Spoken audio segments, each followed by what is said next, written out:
Ça, c'est en 9e année, quand j'étais finissant en 9e année. Ça, c'est quand j'étais dans Croisé. Mais ça, c'était avec le frère Roger Denis, justement, tu sais. Oui. Avez-vous l'objection que je les scanne? Ah non, pas du tout. Ça, c'est finissant. Ça, c'est en 5e année, ça. Je suis ici, là, tiens. C'était pendant la guerre, ça, de 39-45. Ah ouais? Ah oui. Ça, c'est avec, en 5e année, là, je suis ici. Rien d'eau. On était longtemps ensemble. Puis Colin aussi. Colin qui est décédé. Tremblay qui est décédé aussi. Moi, j'étais, il faut que je me retrouve, je pense. Ici, tiens. Les frères éditaient une revue, ça s'appelait Stella Maris. Puis on était les meilleurs vendeurs à l'école. Lui, ici, là. On l'appelait ses rouges carottes. Il y avait les cheveux roux. J'ai apporté des photos. Ouais? Ben oui, des photos.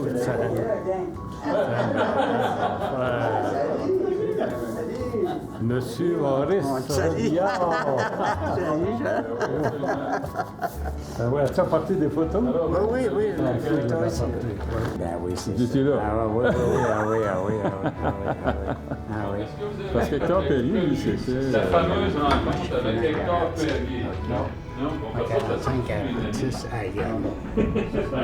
J'ai encore Tiens, Maurice, viens voir. Ah oui, c'est ça, je suis là. Oui. 44-45, oui. T'as des grosses familles.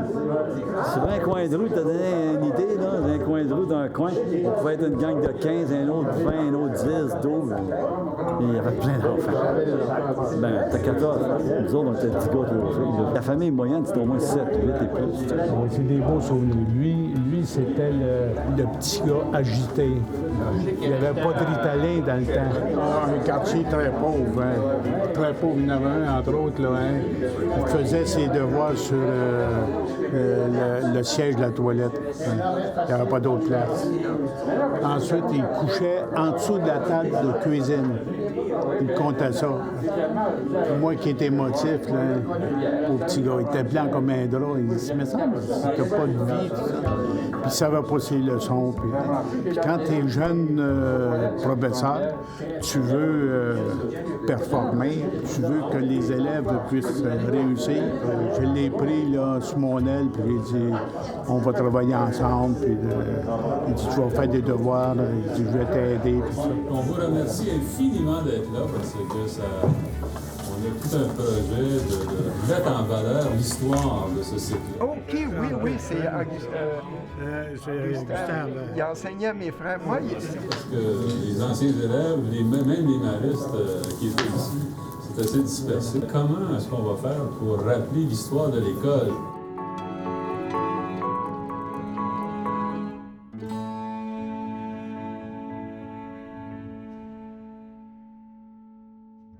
Les frères maristes, oui, ils rentraient où?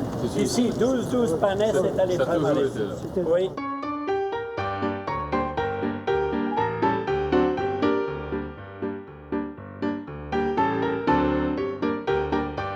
On jouait un peu dans les cours, on jouait au drapeau. C'était tous des sports que personne ne connaissait ailleurs dans le monde. Moi, je suis allé enseigner en Afrique après, puis tout ça. Puis aucun des sports que j'ai fait quand j'étais petit gars, là, que j'ai continué à faire, jamais, ça n'a pas d'allure ce qu'on faisait ici. Alors, on rentrait ici, ça c'est la rentrée de l'école, c'était ici. On rentrait ici, on allait là, la rentrée de l'école, la grande salle, c'était là. Nous autres, on travaillait, on restait là, nous on traversait pour rentrer là, pour être à l'école. On était à l'école.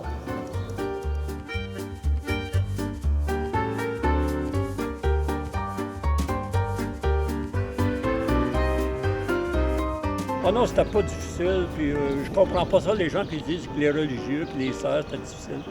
Au contraire, nous autres, on trouvait que c'était très ouvert, puis ils connaissaient nos parents très bien. Puis, tu sais, c'était pas... je vais rapporter ça à ta mère, on venait jaser, là, puis on les invitait à souper, puis... Ah ben oui, tout était gratuit. Mon père n'a jamais payé. Mon père ne payait pas même de taxes d'école, parce qu'il n'était pas propriétaire. Alors l'école était gratuite totalement. On a accepté les livres, les crayons, le reste, là, ça ne coûtait rien. avec 11 enfants, 13 enfants, 43 pièces par semaine. Ça n'aurait pas été loin. Non, je me rappelle pas d'un moment pénible. Là. Je ne vois pas ça pénible. Ça a beaucoup de plaisir. Très agréable.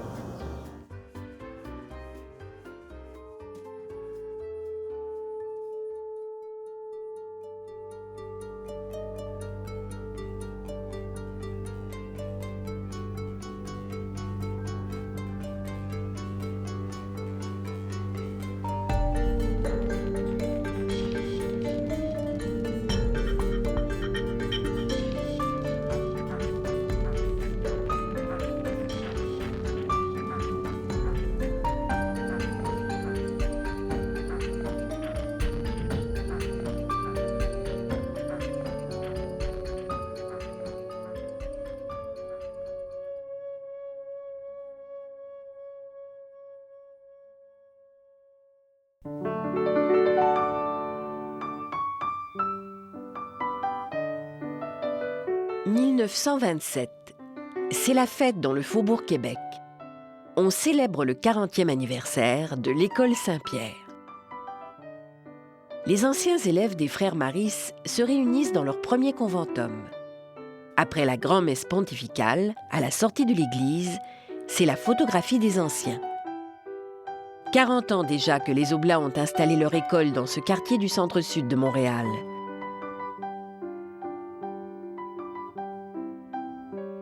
Les limites du centre-sud, vous les connaissez peut-être, c'est la rue Saint-Denis à l'ouest, le fleuve Saint-Laurent au sud, les voies du Canadien Pacifique qui nous séparent de Schlager-Maisonneuve à l'est, et au nord, la rue Sherbrooke, grande voie de circulation, mais qui est également le sommet d'une pente naturelle. La rue Sherbrooke suit cette pente-là d'est en ouest, alors tout le quartier en bas de la côte, Faubourg-Amelas aussi, une appellation populaire qui a eu cours aussi un certain nombre d'années au cours du 20e siècle. Ici, vivent en majorité à l'époque des familles canadiennes-françaises venues de la campagne et des immigrants irlandais. Pour ce monde venu de la campagne, le quartier est la porte d'entrée sur le monde industriel. Ils s'établissent près des grands employeurs, dont la brasserie Molson, la McDonald Tobacco et le port de Montréal. Mais la population croît rapidement et les conditions de vie sont de plus en plus difficiles. Petit retour en arrière. Si on veut raconter un peu l'histoire de l'école, on peut remonter à l'arrivée des Oblats, parce que c'est vraiment eux qui ont initié l'école ici à Saint-Pierre-Apôtre. Les Oblats sont arrivés ici au Canada en 1841. Et ils étaient invités par Monseigneur Bourget, qui était le deuxième évêque de Montréal à l'époque, un ardent défenseur d'une idéologie qui voulait que l'Église occupe une place importante dans la société, dont l'éducation. 1848. Les missionnaires Oblats de Marie Immaculée fondent Saint-Pierre-Apôtre. Et c'est Bourget lui-même, ici, c'est lui qui va faire l'acquisition de certains terrains dans cet espace-ci, notamment des terrains qui ont appartenu à Pierre Baudry. Alors, Baudry va céder les terrains pour un prix relativement avantageux, en échange de quoi il va avoir quelques bancs qui vont lui être réservés dans l'Église et on va lui dire une messe par année pendant 100 ans.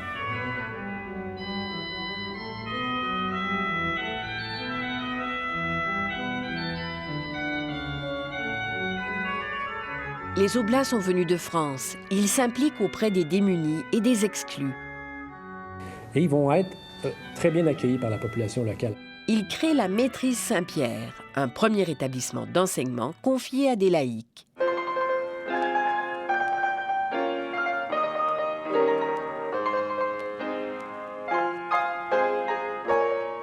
On va accueillir 70 enfants. Cette maîtrise-là comble 3 objectifs bien précis.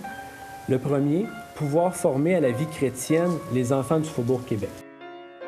Deuxième point, on veut leur procurer une instruction solide et variée. Et troisième point, pour avoir des enfants de cœur capables de servir à l'autel et chanter les offices de l'Église. Alors, c'était une école qui était destinée aux garçons et qui était confiée à des instituteurs laïcs, mais les Oblats rêvaient du jour où ils pourraient confier leur école à une communauté religieuse enseignante.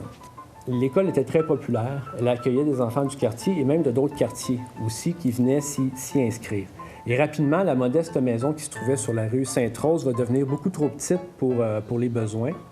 Et c'est là, en 1868, qu'on va faire l'acquisition des terrains sur la rue Visitation et qu'on va construire cette maîtrise-là, qui accueille sur le premier niveau ici les classes et autres locaux, et dans le soubassement, c'est le Cercle Saint-Pierre qui s'installe là. Donc, un espace pour les loisirs dans la paroisse. On veut offrir aux jeunes, à l'époque, un endroit où se retrouver, où faire certaines activités.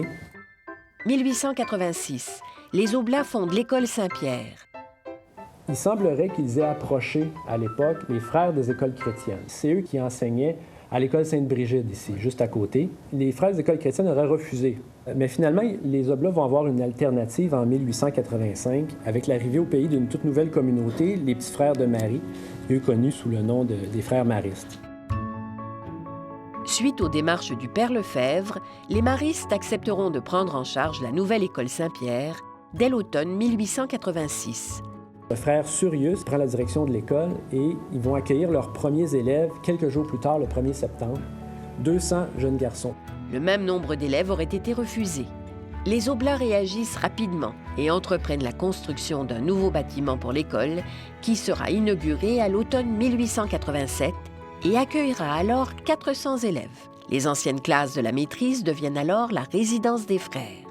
Les élèves les plus vieux payaient 1,50 $ par mois. Ensuite de ça, les classes mitoyennes, 1,25 $ et 1 $, et les plus jeunes, c'était 75 sous par mois. 1894. Une entente est conclue avec la commission scolaire qui permet d'assurer la gratuité de l'école. Le bâtiment scolaire doit s'adapter à une toute nouvelle réalité. L'école urbaine doit pouvoir accueillir un grand nombre d'élèves sous un même toit. Plusieurs établissements vont adopter un style plutôt classique qu'on qualifie de Second Empire à l'époque. En 1905, on va agrandir l'école. Alors ici, on voit une vue de l'arrière à partir de la rue Sainte-Rose. De l'autre côté ici. Alors ça, c'est une photo, par contre, qui date d'après 1912. Alors, on a ajouté toute la partie ici avec l'espèce de véranda où les frères pouvaient s'adonner à la prière. Donc, c'est cette partie-ci qui a été ajoutée et qui est devenue la résidence des frères.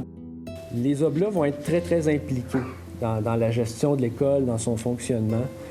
Et, entre autres, le frère directeur, le frère Surius, a été là pendant les 15 premières années. Le frère Surius imposait un respect mêlé de crainte, visage d'ascète aux yeux de flamme qui pénétrait jusqu'au tréfonds l'âme de ses disciples.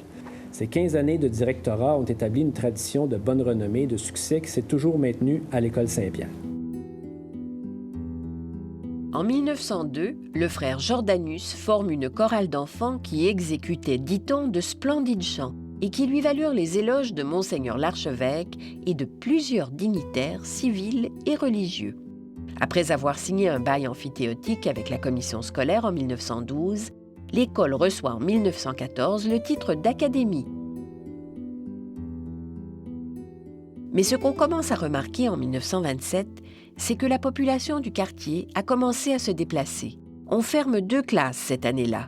L'établissement est désormais sous le contrôle de la commission scolaire. Ce qui va marquer l'évolution de l'école par la suite, on peut parler d'une baisse de la fréquentation qui va s'intensifier beaucoup après la Deuxième Guerre mondiale. Mais après la guerre, on va entrer dans une période de prospérité. Alors, peu à peu, ici, les familles vont commencer à quitter.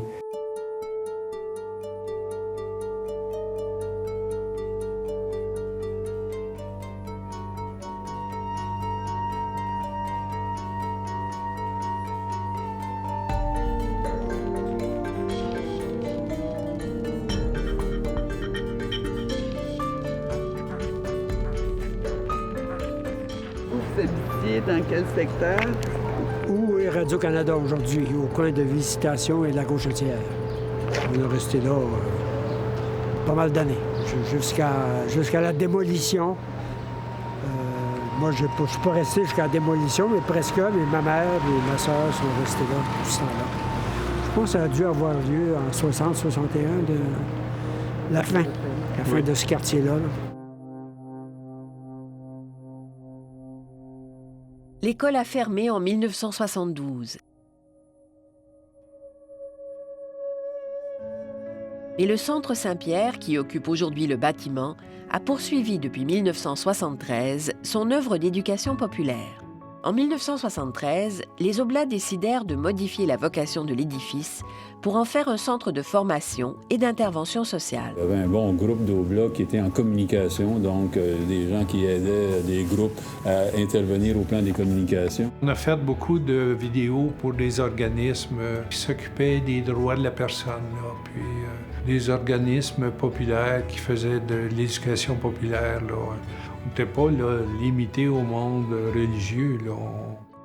Il y avait toute la dimension de la famille aussi. À partir de l'Université Saint-Paul, il y avait tout des Oblats spécialisés au niveau du soutien à la famille, des mouvements comme le service d'orientation des foyers, bon, des choses comme celle-là. Parce que c'était le chambardement à l'époque à Montréal et dans les quartiers populaires, donc la rénovation urbaine, les démolitions, bon, d'abord Radio-Canada, et les organisations communautaires qui étaient en train de monter. Donc les Oblats ont dit, bon, on voudrait être présents là-dedans. Donc, ils ont dit, bien, dans ce centre-là, il pourrait aussi y avoir de l'implication avec les organisations communautaires. Qu'on venait pour plusieurs choses au Centre Saint-Pierre. Pour travailler à la base avec les groupes, il y avait peu à ce moment-là. Moi, j'ai proposé de commencer par le Centre-Sud. Soutenir les groupes, travailler à leur formation selon leurs demandes. On répondait aux besoins, non pas, on ne suscitait pas. Qu'est-ce que les gens voulaient dans leur quartier?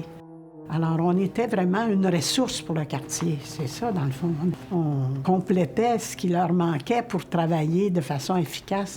Puis, effectivement, dans le quartier Centre-Sud, au moment où nous, on était arrivés, là, ça bougeait beaucoup. Ouais, il y avait une effervescence.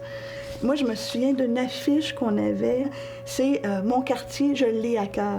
Il y avait un développement dans les groupes de services. Il y avait beaucoup de groupes de services dans les années 80, mais il y avait également des organismes communautaires qui disaient « Bien, il faut continuer de passer à l'action, il faut continuer d'agir ». Et si on se permet, en conclusion, un regard sur l'avenir, on peut dire que le projet actuel de transformation de l'îlot Saint-Pierre-à-Pont, avec le maintien du Centre Saint-Pierre ici et aussi une volonté des Oblats, même si les paramètres de leur occupation vont changer, leur volonté de demeurer associée à ce projet-là, c'est peut-être un gage de leur implication en éducation qui va se poursuivre encore quelques années.